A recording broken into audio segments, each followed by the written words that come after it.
circuitos nerviosos que procesan la información sensitiva, hablaremos de las fibras nerviosas que transmiten la información. Es bueno, porque después cuando veamos ya las diferentes modalidades de sensibilidad, vamos a ver qué fibras utiliza cada modalidad sensitiva. Bien, entonces, tenemos esta clasificación. Hay una clasificación anatómica, hay una clasificación fisiológica, ¿no?, funcional de las fibras nerviosas. La primera clasificación, la más importante, es las fibras mielínicas y las no mielínicas. Fíjense, si observamos las fibras mielínicas o mielinizadas, son las que están en este recuadro. ¿Sí?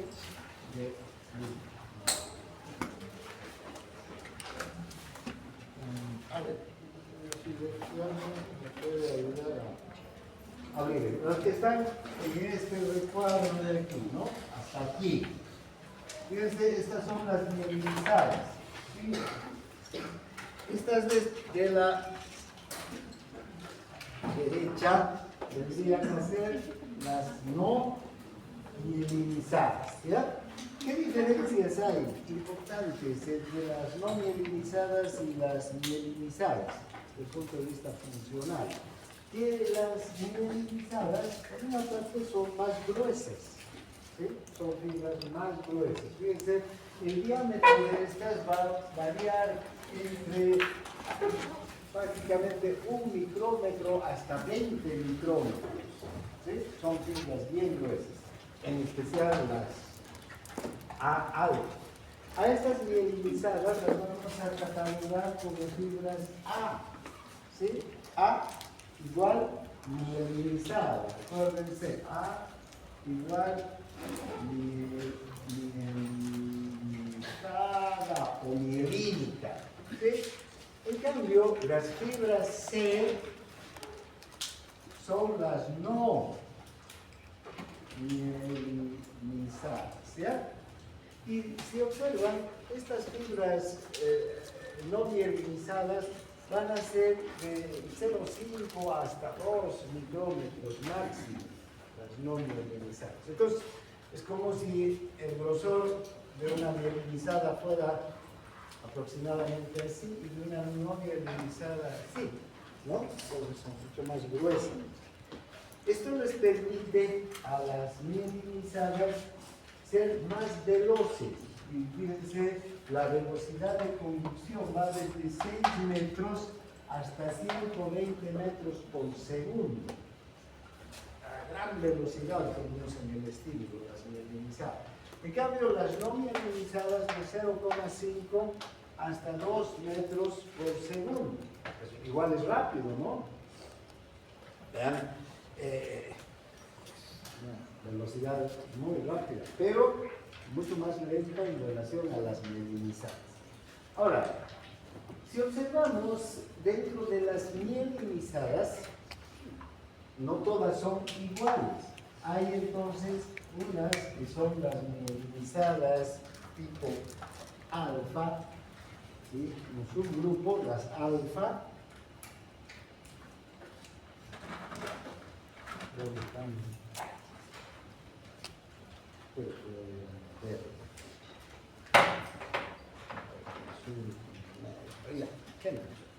Entonces, tenemos las alfa, que son las más veloces y las más gruesas también, ¿no? Aquí, hasta aquí esto es lo más, el máximo de grosor 20, entre 15 micrones hasta 20 micrones, vean, son gruesas y son las más veloces, entre 80 y 120 metros por segundo. Luego tenemos las beta, que son, digamos, menos gruesas y menos veloces que las alfa, ¿no? Pueden tener una velocidad que puede ir de 30 hasta 80 metros por segundo. Luego están las gamma, ¿sí? Las A gamma, que también son más delgadas y menos veloces que las beta. Y las A delta son las más delgadas y las menos veloces de todas las mielinizadas. ¿Está claro? ¿Sí? Entonces, alfa, la más gruesa y la más veloz. A beta, la segunda en grosor y velocidad. A gamma, la tercera en grosor y velocidad. Y finalmente la A delta, la cuarta en grosor y velocidad.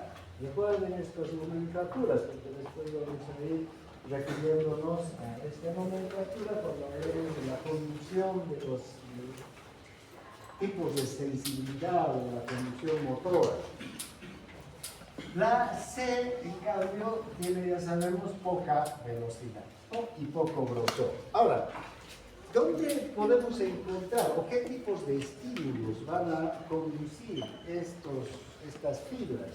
Entonces, las más gruesas son las que van a conducir estímulos desde el uso muscular hasta el asta posterior de la médula. El uso muscular, que es el órgano receptivo, sensitivo del músculo. El uso determina el tamaño, ¿no? La longitud, el tono del músculo. Gira o se contrae el músculo. Entonces, inmediatamente transmiten a gran velocidad. Desde el tendón, el órgano tendinoso de Golgi, también transmite a gran velocidad. Pero también estas fibras gruesas van a transmitir las órdenes motoras desde el asta anterior de la médula hasta los músculos, para que los músculos se contraigan. Luego, aquí entre estas alfa suelen transmitir ese tipo de velocidad. Luego, ya las A beta van a transmitir tipo de sensaciones de alta modalidad, tacto fino, presión fina, la vibración, ¿no? Que son tipos de sensaciones que nos dan una alta fidelidad respecto al estímulo que estamos recibiendo, ¿no? Por ejemplo, el tacto fino, yo puedo meter la mano al bolsillo y reconocer una llave o una moneda sin ver. ¿Sí? El tacto grueso no me permite eso. Meto la mano al bolsillo, porque si no tengo tacto fino, solo me tengo el tacto grueso, voy a sentir que tengo dos objetos, ¿no? Que toco algo, pero no voy a saber cuál es una llave y cuál es una moneda. No voy a discriminar la forma, la textura, ¿no? Las características del objeto que estoy tocando. Entonces, esas sensibilidades que requieren una alta fidelidad en la transmisión, en la ubicación del estímulo, etc., son las A beta, ¿sí? Las segundas en grosor y las segundas en velocidad. Luego tenemos las A gamma, que también van a transmitir ya modalidades un tanto más gruesas de sensibilidades, ¿no? Por ejemplo, la presión gruesa, el tacto grueso, ¿no? Este tacto que no es muy discriminativo. Y finalmente las A delta, que van a transmitir el cosquilleo, el picor, el dolor rápido generalmente. Y las C, que van a transmitir las modalidades más gruesas, menos discriminativas, menos fidedignas del estímulo, el dolor lento, el frío, el calor, ¿no? Van a transmitir. El picor también. En cuanto a las funciones musculares, generalmente nuestros músculos esqueléticos van a utilizar fibras de alta velocidad, es decir, mielinizados. No mielinizados, ¿quiénes van a utilizar? El simpático. El sistema simpático va a utilizar, desde el punto de vista motor, fibras no mielinizadas. Entonces, recuerden bien esta clasificación, porque nos vamos a ir repitiendo la clasificación de los nervios a lo largo del recorrido de las sensibilidades, ¿no? cómo va. Bien, entonces, recuerdan, cuando hemos hablado de la neurona, hemos visto que hay la sumación temporal y la sumación espacial en una neurona, ¿no? Una sumación temporal o, primero, espacial no es nada más que el efecto aditivo, ¿no? De varios terminales que descargan al mismo tiempo en lugares espaciados de la membrana, ¿no? Y que van a permitir un estímulo hacia el soma de la neurona postsináptica. La sumación temporal es el número, también la frecuencia, la intensidad de la frecuencia con la que una sola neurona es capaz de transmitir también el potencial, varios potenciales de acciones en un tiempo muy pequeño, en un tiempo muy corto. Entonces, esos mismos principios los vamos a ver en las fibras nerviosas. También va a haber una sumación espacial y una sumación temporal de señales que se envían por las fibras nerviosas. Fíjense, aquí la sumación espacial. Ya no estamos hablando de múltiples terminales, ¿no? Sinápticos, sino estamos hablando de la sumación espacial. Significa que va a haber una transmisión de la intensidad creciente de una señal mediante un mayor número de fibras nerviosas, en este caso. Más fibras nerviosas que parten desde un área determinada. Si fíjense, esta pequeña área, cualquier lugar de la piel, vamos a decir, si esta es la piel, tiene muchas terminales nerviosas sensitivas que parten desde aquí, la capacidad de transmitir entonces una modalidad sensitiva desde esta parte va a ser mayor, ¿sí? Si hay más fibras a que si hay menos fibras. ¿Ya?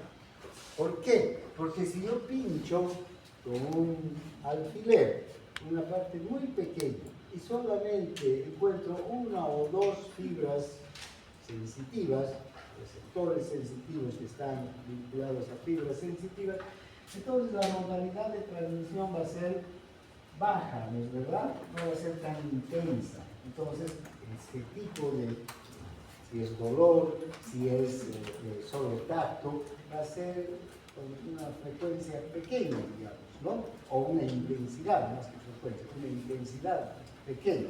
Pero si en el punto donde yo voy a estimular hay muchas fibras unidos a muchos receptores, entonces la cantidad de receptores y de fibras va a enviar una intensidad mayor de estimulación de la modalidad sensitiva, ¿no? Entonces es como estas tres áreas que estamos viendo aquí. Aquí hay pocas fibras, entonces aquí el estímulo va a ser débil. Aquí hay más fibras. Si aquí estimulo, el estímulo va a ser moderado. Y aquí hay más fibras.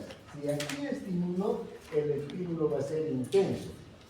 Y fíjense, el área es el mismo, o la misma, ¿verdad? No es que esto es un área pequeña y esto es un área grande. No, aquí en la misma área hay pocas fibras, moderada cantidad de fibras, y aquí hay pocas, moderada y muchas.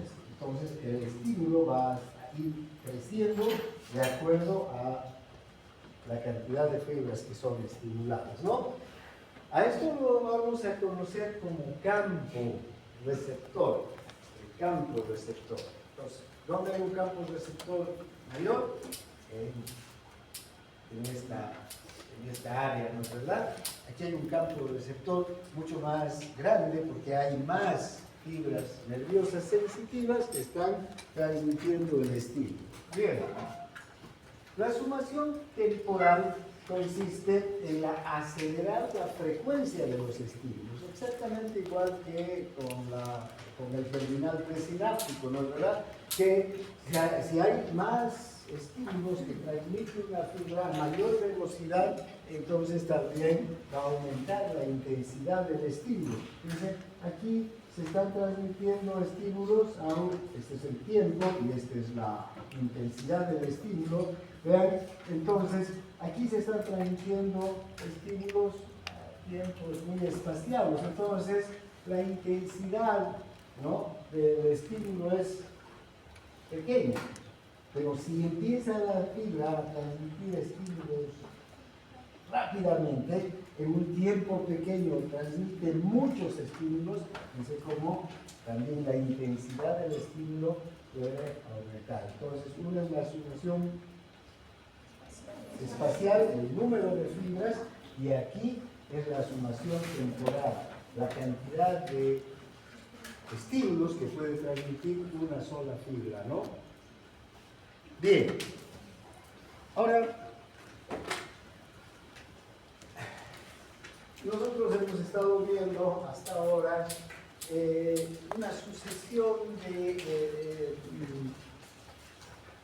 neuronas que transmiten un estímulo, ¿no? El ejemplo que les estoy poniendo es que ahí está una primera neurona, una segunda neurona, una tercera neurona, una cuarta neurona, ¿no? Perdón, sí.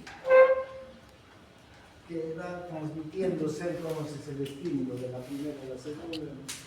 Esto ocurre, pero el sistema nervioso es muchísimo más complejo.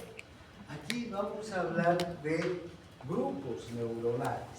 E incluso este esquema que vamos a ver aquí es demasiado simplista, pero sirve para entender lo que ocurre en el sistema nervioso. Fíjense, entonces un estímulo que lleva una neurona no se transmite a otra neurona solamente, sino se puede transmitir a muchas otras neuronas. ¿Sí? De hecho, ¿hasta cuántas neuronas desde cuántas neuronas vecinas o distantes podría recibir estímulos una neurona? Desde 200.000.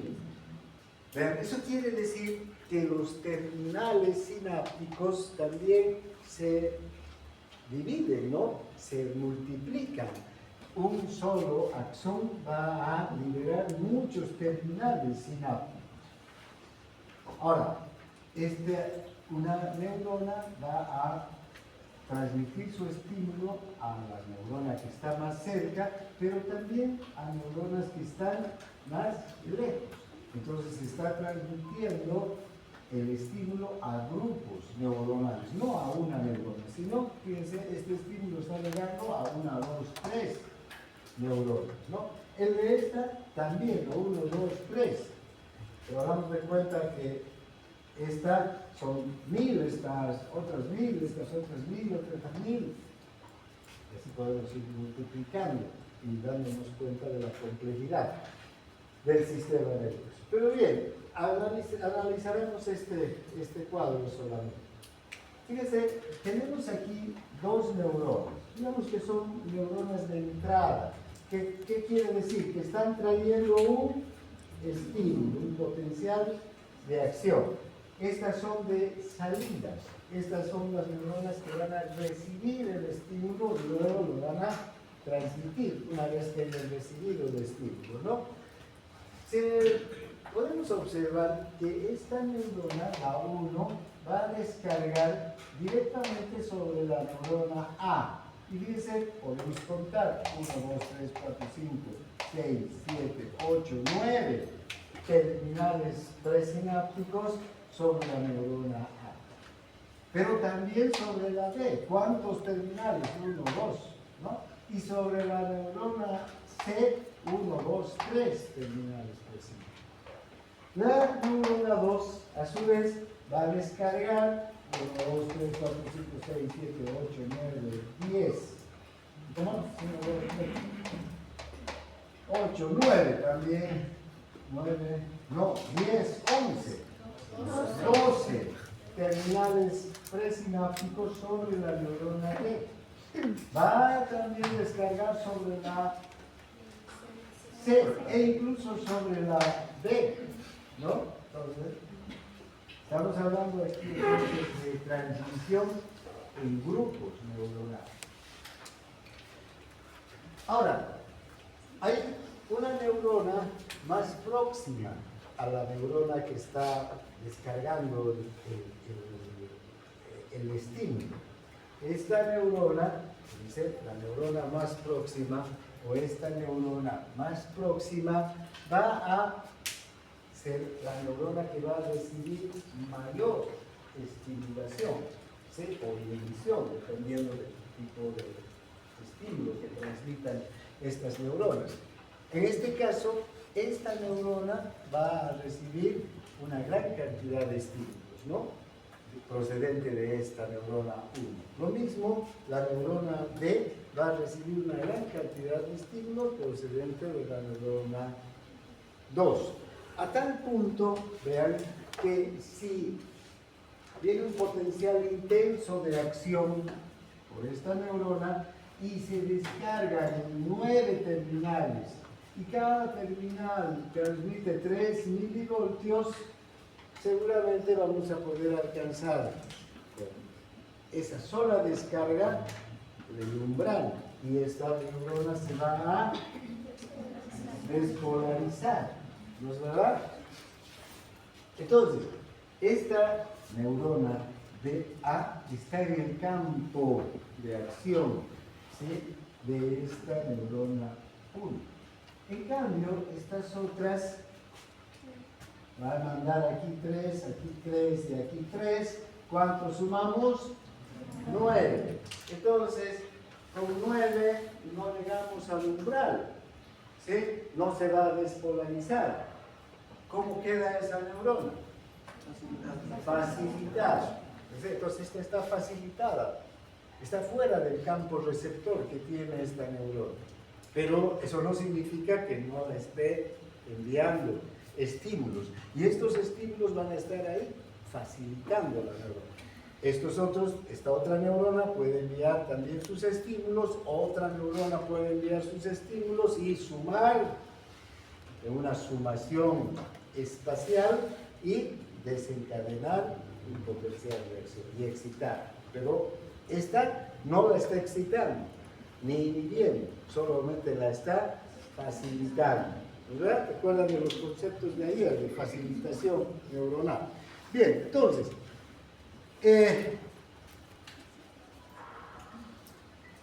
si los estímulos están por encima o por debajo del umbral, vamos a tener que se produce una excitación por encima del umbral. Si está por debajo, que se va a producir una facilitación. ¿Está claro? Bien, vamos avanzando. Ahora, fíjense las zonas de descarga facilitada de un grupo neuronal. Aquí tenemos ya un ejemplo donde hay una neurona de entrada y muchas de salida. Ahora, sobre estas neuronas de salida hay una descarga importante de esta neurona de entrada, ¿no? Piensen sobre esta, sobre esta, sobre esta, sobre esta, sobre esta, sobre esta, sobre esta. Entonces están llegando más de 2 axones o más.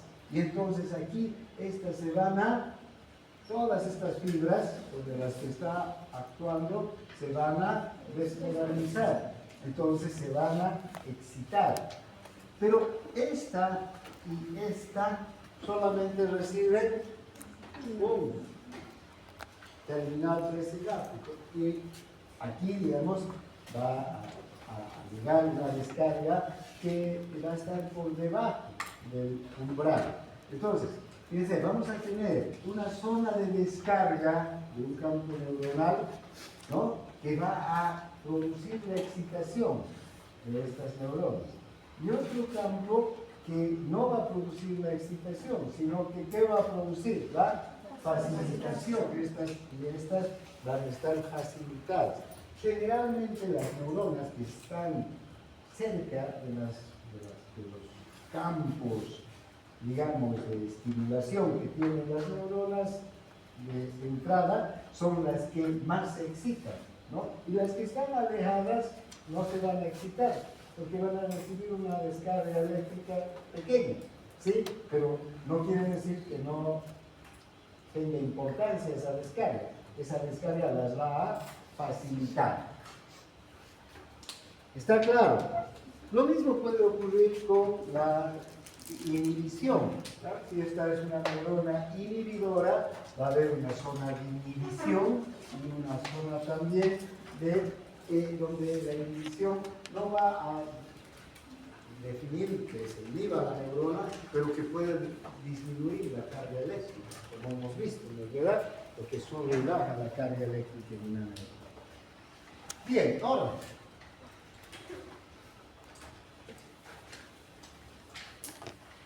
veamos algunos grupos neuronales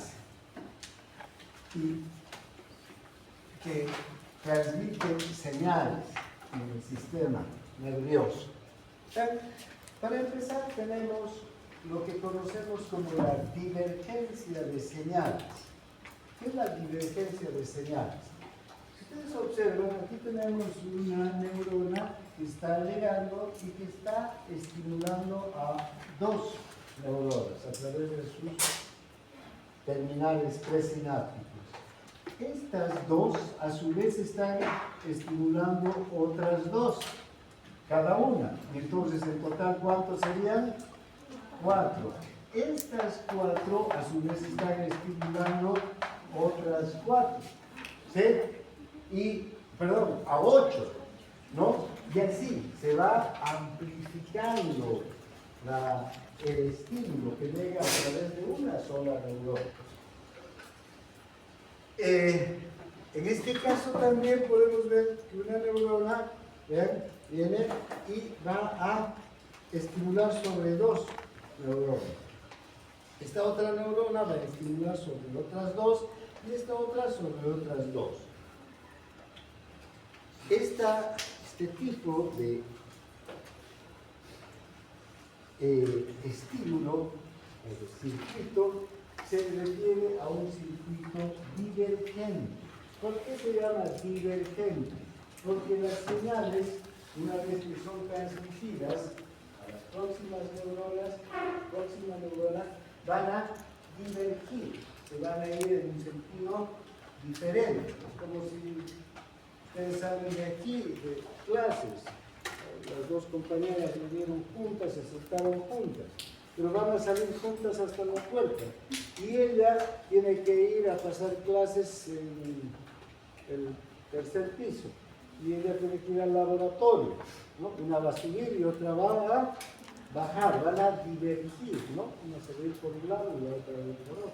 También podemos divergir de opiniones. Yo pienso que lo mejor es blanco y la compañera piensa que lo mejor es negro. Divergencia de opinión. Las neuronas también van a tener divergencia en cuanto a las señales que reciben, ¿no? Y vean cómo aquí esta divergencia va haciendo que se vaya amplificando una señal. Esta es una divergencia de tipo amplificadora.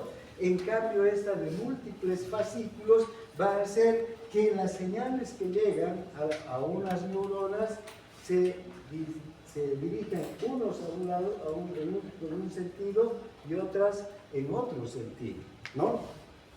De estos ejemplos tenemos muchísimos en el sistema nervioso. Por ejemplo, todas las señales que llegan a la corteza cerebral generalmente tienen este modelo amplificador, los circuitos amplificadores que van llevando un estímulo, ¿no? Un estímulo doloroso, por ejemplo, o un estímulo sensitivo, cualquiera sea, ¿verdad? Hasta llegar a la corteza cerebral se van a divertir, van a ir al numeroso ciclo de la corteza cerebral. Otros van a tener esta divergencia de múltiples fascículos. ¿no? Un estímulo que llega hasta el bulbo raquídeo, el bulbo raquídeo puede pasar hacia el cerebelo y el otro fascículo seguir hacia la corteza cerebral. Entonces son divergencias, cambian de dirección, si quieren, las señales. Luego tenemos lo que se conoce como la convergencia de señales. La convergencia ya es lo contrario de la divergencia, ¿no? Convergir quiere decir que estamos llegando a un mismo punto, o todos coincidimos en lo mismo, ¿no? A mí me gusta el amarillo, a mí también me gusta el amarillo, a mí también el amarillo, estamos coincidiendo en el mismo gusto por el color, o llegamos al mismo punto para encontrarnos y de ahí venir a la universidad. Ya tenemos un compañero o compañera, ¿con quién? ¿Y dónde te has encontrado con ella para venir? Entonces nos vemos en la Plaza Fátima, desde su casa, íbamos hasta la Plaza Fátima, y la compañera Juliana también desde su casa hasta la Plaza Fátima, y desde ahí han venido juntas, ¿no? Exactamente ocurre lo mismo con la convergencia de señales. Hay algunas convergencias desde una sola fuente, o sea, numerosas fibras que vienen desde una misma fuente van a convergir sobre una neurona determinada, ¿no? Otros van a ser de múltiples fuentes, ¿eh? Unas van a venir de una parte, otras de otra parte, ¿no? Y van a convergir sobre una neurona. El potencial de acción tiene este sentido aquí, y se junta el potencial de acción de todas estas tres neuronas y va a salir por el axón, ¿no? Aquí lo mismo, potencial de acción llega por estas fibras y luego va a tener esta dirección, desde esta neurona. ¿Cuál es el punto de convergencia entonces de estas fibras nerviosas o de estas fibras nerviosas? ¿Esta neurona o esta neurona? Está claro lo que es la convergencia de señales, ¿no? Bien. Ahora, hay circuitos neuronales con señales de salida que son excitadoras y señales de salida que son inhibidoras. Es interesante esto. Un circuito neuronal, esta fibra nerviosa, va a traer un potencial de acción. Va a llegar aquí, se va a dividir, va a haber una divergencia, para empezar, ¿no?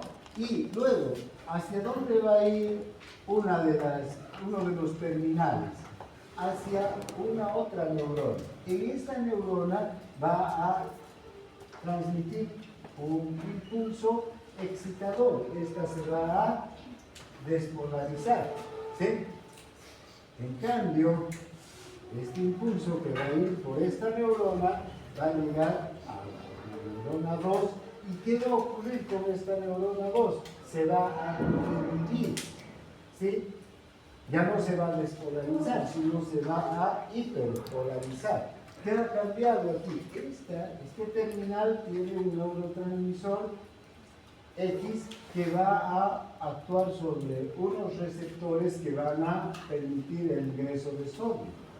Este terminal tiene también el mismo neurotransmisor que va a actuar sobre unos receptores, pero que estos receptores de esta neurona tienen un canal de cloro que va a permitir el ingreso del cloro. Entonces se va a inhibir y va a haber una inhibición, una transmisión inhibidora. Todas las próximas neuronas se van a inhibir, ¿no es verdad? Entonces es como ahí está circuitos que van a tener señales de salida excitadoras y señales de salida inhibidoras. Eso ocurre con los músculos agonistas y antagonistas. O sea, una señal va a los músculos que producen flexión y los otros a los que producen extensión, ¿no? Entonces, son señales de la misma señal que parte desde la corteza motora, pero que cuando llegan ya hacia los músculos, unas van a excitar a los que se contraen, a los músculos músculos que se contraen y otras van a inhibir a estos músculos. ¿Para qué? Para que se pueda producir el movimiento en los músculos agonistas y antagonistas. Luego, también, esto es más complejo todavía, hay circuitos que son capaces de prolongar una señal o un grupo neuronal. A esto lo vamos a conocer como post-descarga. ¿Qué quiere decir? Que cuando llega una señal a una neurona, esta neurona es capaz de seguir transmitiendo la señal. Estos circuitos de post-descarga muchas veces tienen que ver con las características de los neurotransmisores. Pueden tener, si una neurona lleva una señal a otra, puede tener para el mismo neurotransmisor, dos receptores. Un receptor que sea un canal de sodio, ¿verdad? Si es el canal de sodio, se va a despolarizar inmediatamente porque el flujo de iones es intenso e inmediato. Y otro canal que sea de calcio. ¿Y qué pasa con el canal de calcio? Este canal de calcio puede ser más lento, ¿sí? En la entrada de los iones, entonces va a mantener la despolarización de esta neurona. O si no, también puede ser que este neurotransmisor no actúa sobre un canal, sino actúa sobre un receptor de segundo mensajero. Y recuerdan cuando habíamos hablado de los receptores de segundo mensajero. Sus acciones son a más largo plazo, ¿no es verdad? Entonces, estas neuronas, con el impulso que han recibido de aquí, pueden seguir transmitiendo un impulso durante más de milisegundos, puede llegar hasta décimas de segundo, ¿no? a transmitir impulsos. Luego tenemos los circuitos reverberantes, que también suelen ser estos de post-descarga. Estos circuitos reverberantes u oscilatorios también se llaman, son circuitos que se caracterizan por seguir transmitiendo una señal después de que la señal ha llegado a una neurona determinada. Fíjense qué interesante, tenemos diferentes circuitos reverberantes. Hay una retroalimentación sostenida en estos circuitos reverberantes. En la primera, cuando hay una sola neurona, con una sola neurona, llega el estímulo, estimula a la neurona postsináptica, el estímulo continúa, ¿no es verdad?, hacia otra neurona, pero aquí hay un axón que se libera del propio axón y vuelve sobre el soma de la neurona. Entonces, si este axón vuelve sobre el soma de la neurona, este axón también va a estimular a esta neurona. Primero, este estímulo llega, la despolariza, se transmite el potencial de acción, y antes de que este potencial de acción, digamos, desaparezca, este potencial también va por este terminal, que va a ir sobre la propia neurona. Y entonces va a liberar un neurotransmisor y la va a volver a excitar. Entonces va a ser un circuito que va a, como su nombre dice, reverberar. Es decir, dar vueltas y vueltas, ¿no? Hasta que, desde luego, en algún momento se termina, porque ya no va a llegar al umbral de despolarización. Pero mientras se mantenga el estímulo o la carga eléctrica permita a esta segunda neurona llegar al umbral de despolarización, el estímulo va a seguir transmitiéndose hacia las próximas neuronas. Aquí más complejo todavía, ¿verdad? Unas pocas neuronas, ya no es una sola neurona, sino son una, dos, tres neuronas involucradas, que tienen el mismo mecanismo. Entonces llega por aquí el potencial de acción, esta se despolariza y transmite el potencial de acción ¿hasta dónde? Hasta esta otra neurona. Esta neurona recibe y se despolariza y transmite el potencial de acción a esta neurona. Pero fíjense, además, esta neurona va a transmitir a esta otra, y esta neurona a esta otra, y esta a su vez a las de atrás, ¿no? Para que se vuelvan a excitar. Entonces, este potencial que está llegando aquí no termina con transmitirse a estas tres neuronas, sino reverbera, vuelve a excitar a las neuronas, digamos, de atrás, para que éstas se vuelvan a excitar y nuevamente transmitan la señal hacia neuronas que están adelante. Un circuito reverberante es cuando en uno de los reflejos de retirada nosotros retiramos el miembro de un estímulo, por ejemplo, ¿no? Retiramos. Generalmente no retiramos, ¿no? Así, sino vamos retirando más. Sigue reverberando el circuito. ¿Para qué? Para que alejemos más todavía el brazo o la mano de un lugar de peligro. Si estoy queriendo sacar el lápiz, alzar el lápiz de la compañera y por ahí aparece una serpiente, ¿qué voy a hacer? Voy a retirar, ¿no? Pero no solamente voy a hacer esto, sino más todavía. Debo llevar a una distancia cada vez mayor el brazo. Entonces, ahí empiezan a reverberar, empiezan a reverberar esos circuitos, dando nuevos estímulos. Hay también otros circuitos que van a participar no solo fibras excitadoras, sino también fibras inhibidoras. Más complejo todavía este circuito. ¿Verdad?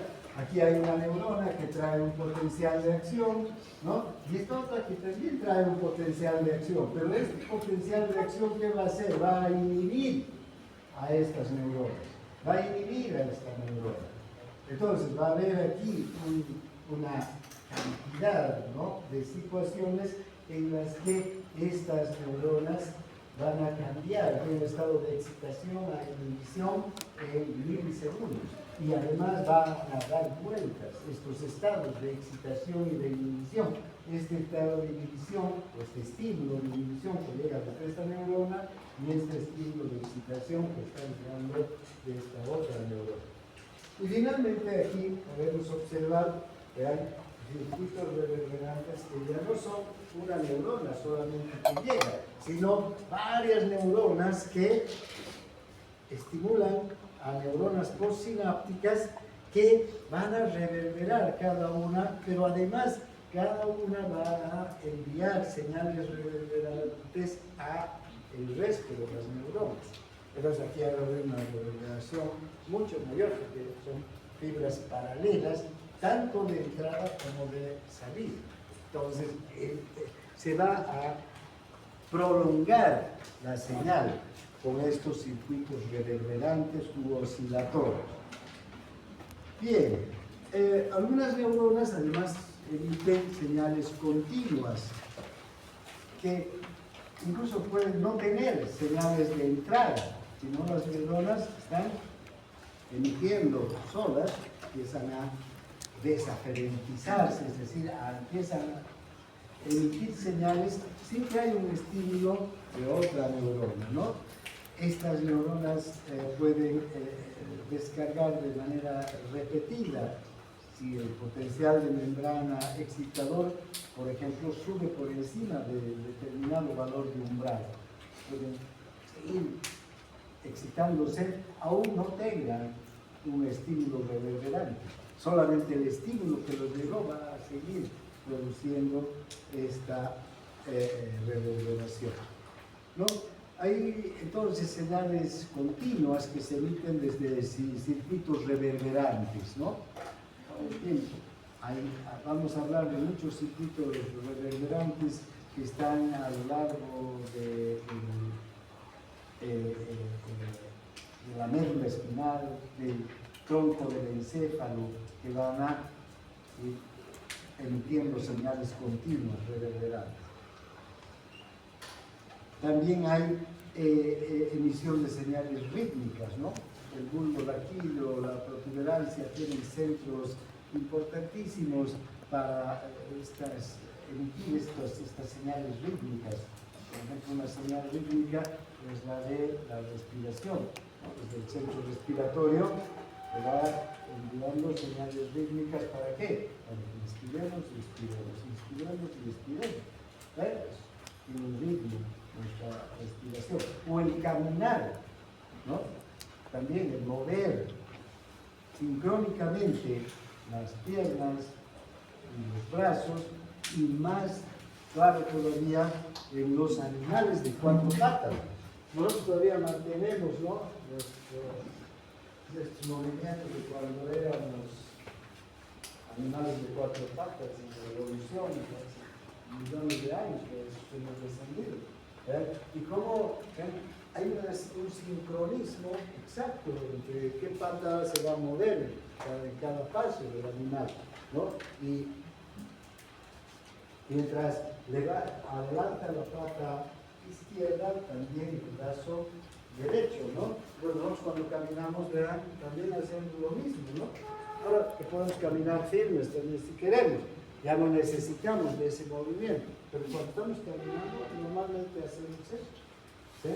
Estos movimientos rítmicos son señales que nos hacen hacer estos movimientos de manera inconsciente. O sea, cuando caminamos, son señales que parten desde zonas del encéfalo, el bulbo raquídeo, la protuberancia, que coordinan estos movimientos para que sean rítmicos, ¿no? Ahora, puede también haber inestabilidad en los circuitos neuronales. Los circuitos neuronales pueden producir,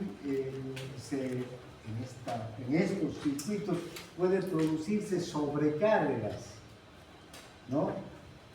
Pueden haber una emisión exagerada de potenciales de acción. Para eso tenemos un mecanismo que es la inhibición lateral. Hay circuitos inhibidores que acompañan a neuronas excitadoras. Entonces, si estas neuronas excitadoras van a excitarse en exceso, ¿ya?, aquí junto a estas neuronas inhibidoras van circuitos inhibidores que pueden disminuir la excitación para que no haya una sobrecarga de estas neuronas. Estos circuitos de retroalimentación, ¿no?, son inhibidores y generalmente van a volver desde el extremo terminal de una vía hacia las neuronas excitadoras iniciales. ¿Para qué? Para que éstas se inhiban y no sigan transmitiendo la señal. Si aquí esta neurona, que es la inicial, digamos, transmite un potencial intenso y entra en descontrol, empieza a transmitir potenciales de acción de forma descontrolada, ¿ver? Por aquí va a haber un circuito inhibidor, más rápido, hasta aquí, que va a descargar un neurotransmisor inhibidor. ¿Para qué? Para que esta neurona se inhiba y no siga descargando potenciales de acción descontrolados que ponen al sistema fuera de control, ¿no? Además, tenemos lo que se conoce como la fatiga sináptica. También ya hemos hablado, ¿no?, de la fatiga neuronal, la fatiga sináptica, que deja de haber transmisión sináptica cuando hay una sobrecarga de estímulos excitadores. Bien, entonces, hasta aquí con este tema.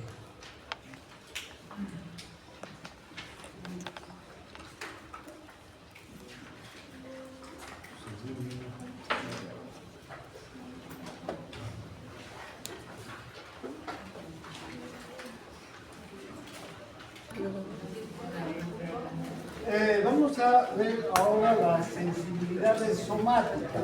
¿Qué son las sensibilidades somáticas? No es nada más que el mecanismo nervioso que recopila la información sensitiva de todo el cuerpo. Soma, que es cuerpo, ¿no? Entonces, sensibilidad somática es ese mecanismo que tenemos que va a recopilar la información de todo el cuerpo. ¿Pero qué tipo de información? Sensitiva. A ver, tenemos varios tipos de sensibilidad o de información sensitiva. Hemos visto que hay muchos receptores, ¿no?, sensitivos, que van a transmitir diferentes modalidades sensitivas también. En esta clase vamos a ver algunos tipos de receptores y algunos tipos de modalidad sensitiva, no todos, ¿sí? Ahora vamos a hablar de estas sensibilidades somáticas que se transmiten a través de mecanorreceptores, de termorreceptores y de receptores para el dolor.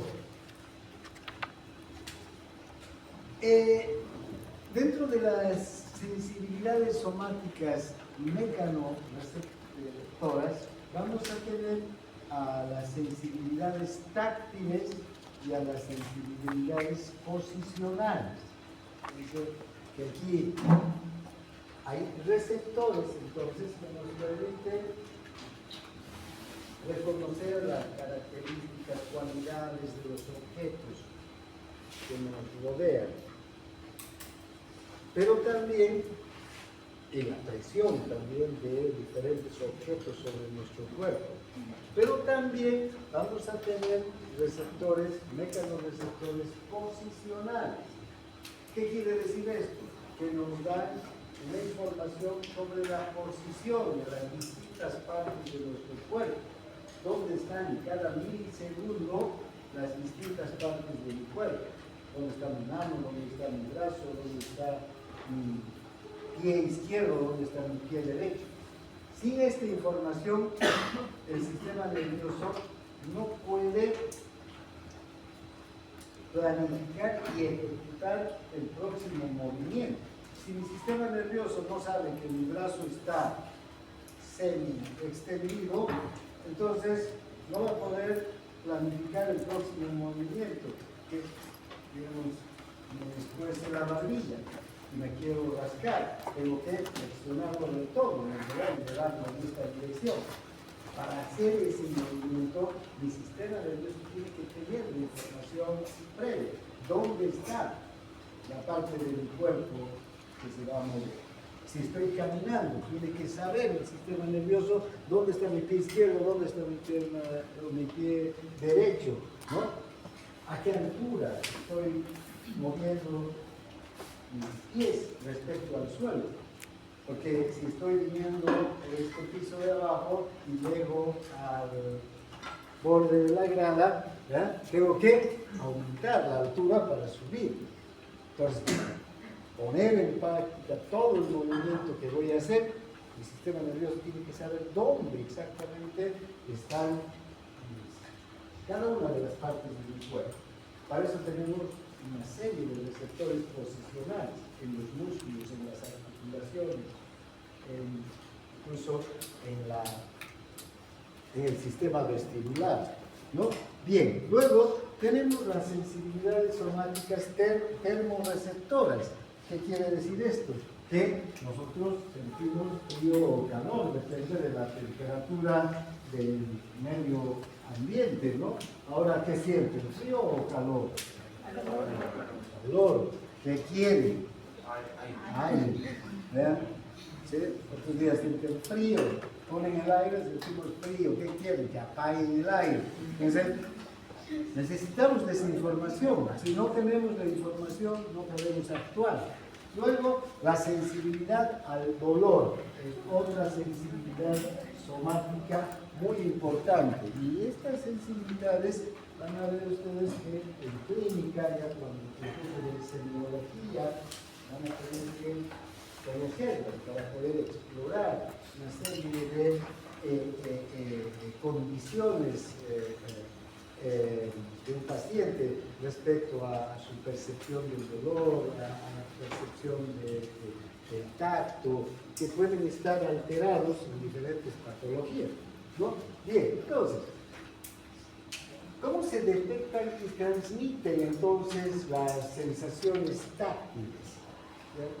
Primero las sensaciones táctiles.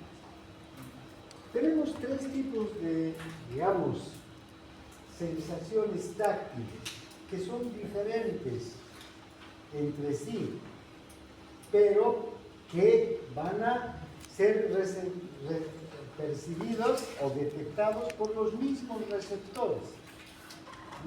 Tenemos la sensación del tacto, propiamente dicho, deriva de la estimulación de receptores situados en la piel o en los tejidos situados inmediatamente por debajo de la piel. La sensación de presión, que obedece a la deformación de los tejidos profundos, y la vibración, que resulta de la repetición de señales sensitivas que se dan con rapidez, ¿no? Cuando vibra nuestro celular en el bolsillo, por ejemplo, ¿no? Los mismos receptores de presión o de tacto son los que van a recoger la vibración. Entonces, tenemos diferencias de cualidad entre estas sensaciones táctiles de contacto, presión y vibración, pero hay algunos aspectos que son iguales. Por ejemplo, se detectan con el mismo tipo de receptores, tanto el tacto como la vibración, la presión como la vibración. Bien, ahora, tenemos entonces una serie de receptores. Ya en la anterior clase hemos hablado de estos receptores, del potencial del receptor, cómo se estimulan los receptores, etcétera, etcétera. Ahora hablaremos de cada uno de los receptores. Tienen que ver, para el tacto tenemos corpúsculos de Merkel, discos de Merkel, órgano terminal del pelo, órgano terminal del Ruffini, corpúsculos de Pacini, que nos van a servir para recoger estas sensibilidades táctiles, ¿sí? Y que nos van a dar una idea de la estructura, de las características de la forma, de las superficies de los objetos que tocamos. Tenemos para empezar las terminaciones nerviosas libres.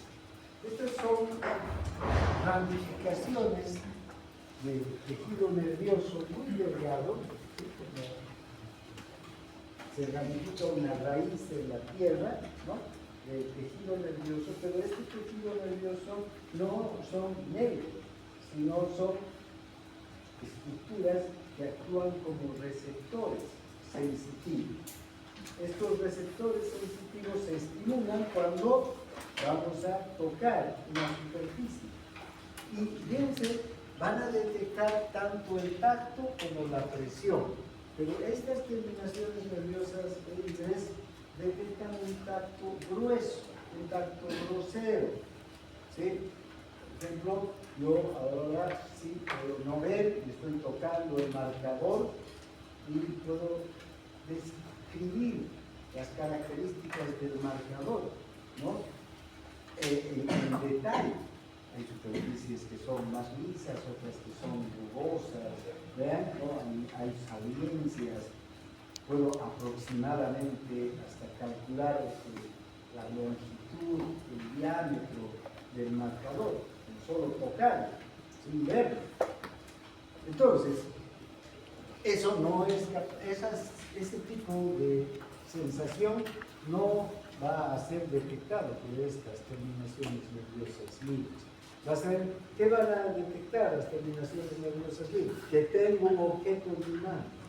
No voy a saber si es cilíndrico, cuadrado, largo, redondo, pero hay algo en mi mano, ¿sí? Y también la presión gruesa también.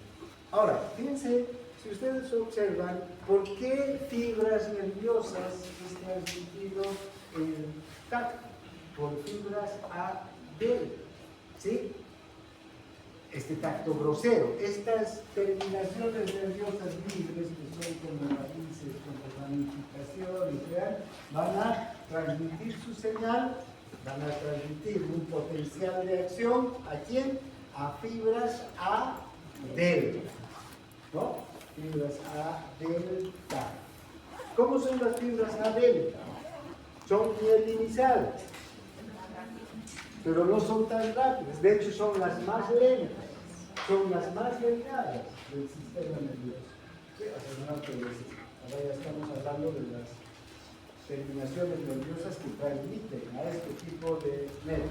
Entonces, esta modalidad sensitiva es grosera, por eso mismo, porque no se utiliza una vía rápida. En cambio, los corpúsculos de Meissner, vean, distribuidos en la piel lampiña, en la yema de los dedos, en los labios, ¿qué tipo de fibras van a utilizar para transmitir sus señales? Las fibras A beta. Estas son las segundas en diámetro y en velocidad. Fíjense, pueden llegar hasta 30 metros por segundo la transmisión del impulso. Estas fibras nos van a ayudar a discernir la localización espacial de las sensaciones táctiles.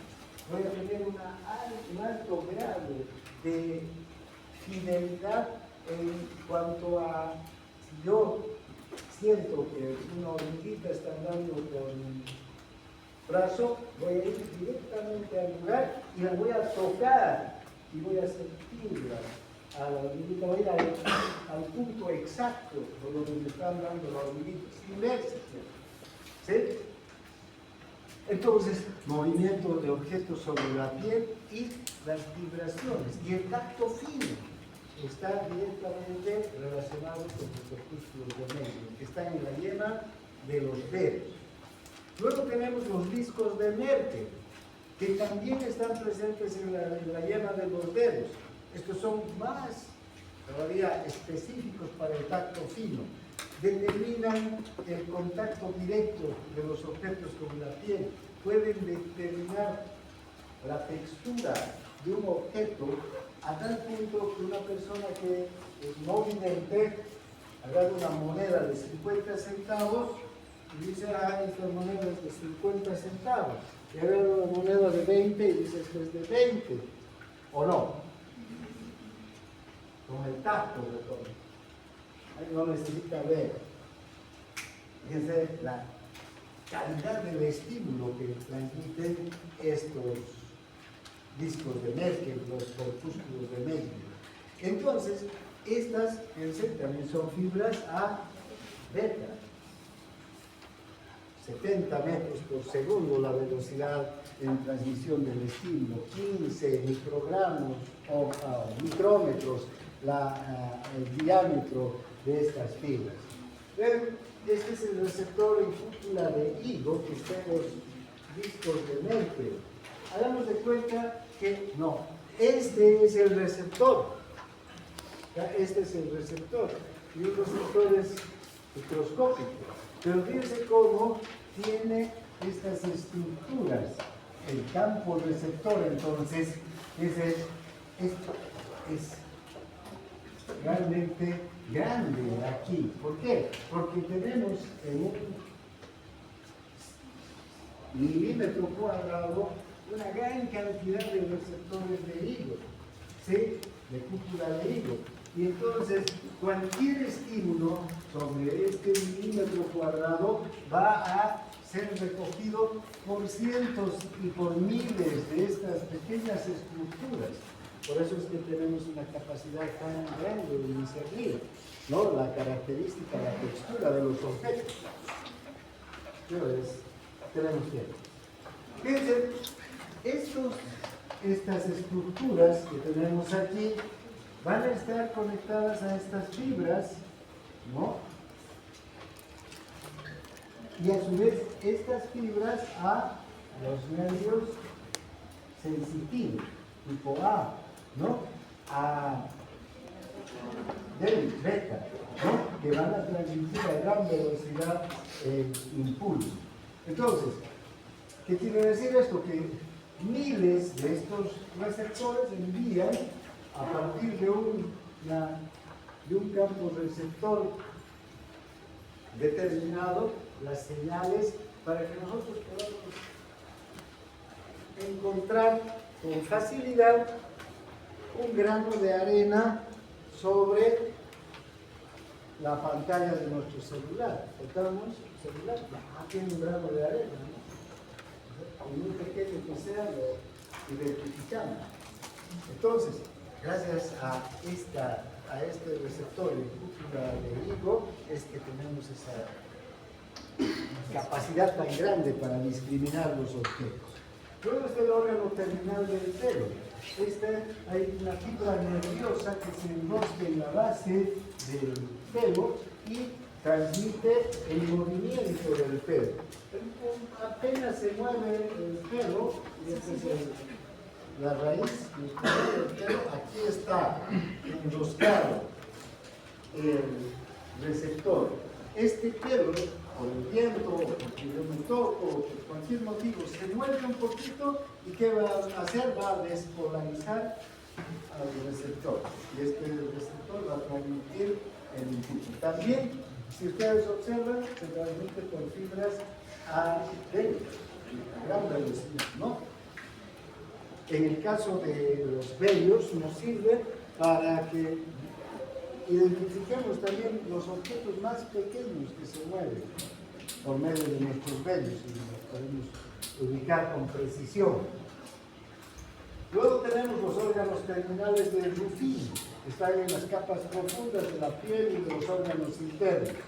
Estos van a determinar presión, las presiones más profundas de nuestros órganos, ¿no? No están no son muy superficiales, sino están en los órganos internos, rodean los órganos internos, aunque también hay en la piel, y también se transmiten por fibras a beta.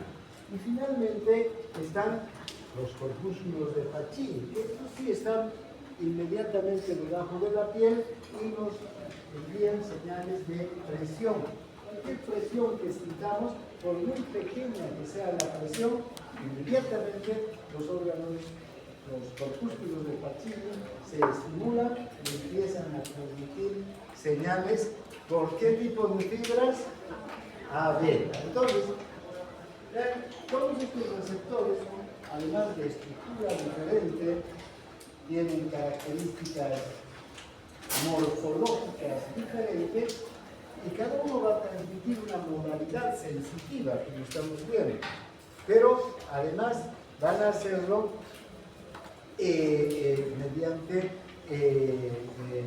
la despolarización del propio receptor y mediante la transmisión de la señal mediante un tipo de fibra nerviosa en particular, ¿no? Los que, como estamos viendo, los que transmiten tacto grueso y presión gruesa también, las terminaciones nerviosas libres lo van a hacer mediante fibras a delta. En cambio, los que transmiten presión y tacto fino y vibraciones lo van a hacer mediante a delta, ¿no?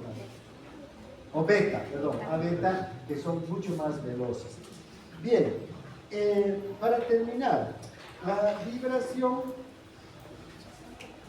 también se va a transmitir por los corpúsculos de Pacini y también por los corpúsculos de Meissner.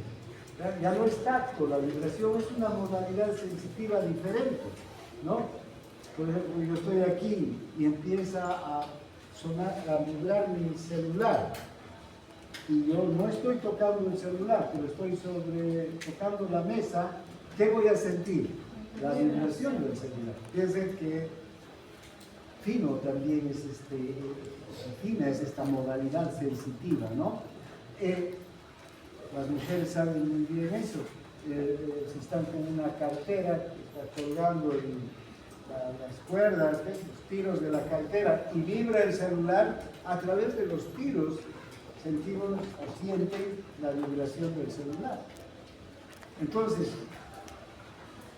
fíjense, se envían también entonces desde los corpúsculos de Pacini, estos que son para la presión, también pueden transmitir una señal vibratoria a través de fibras A beta. Y los corpúsculos de Meissner, que sirven para tacto, para presión, ¿verdad?, para movimiento de objetos sobre la piel, también para la vibración.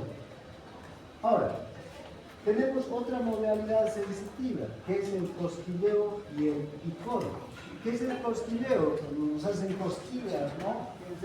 Es una sensación muy poco, digamos, definida, el cosquilleo, ¿sí?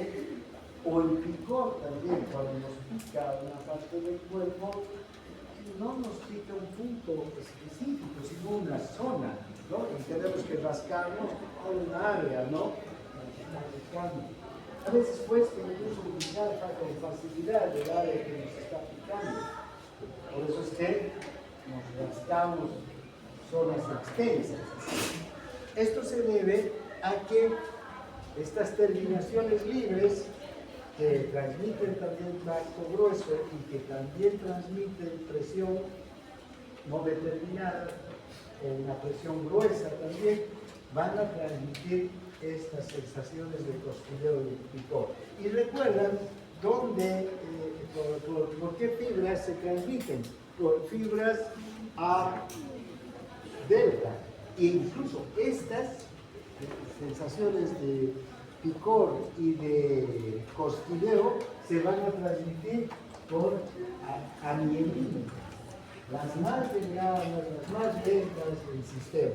O sea, cuanto más indeterminada, más difusa es la sensación que sentimos, el sistema nervioso utiliza las fibras más gruesas y menos veloces. ¿Ya? Hasta aquí vamos a ver hoy día. Mañana vamos a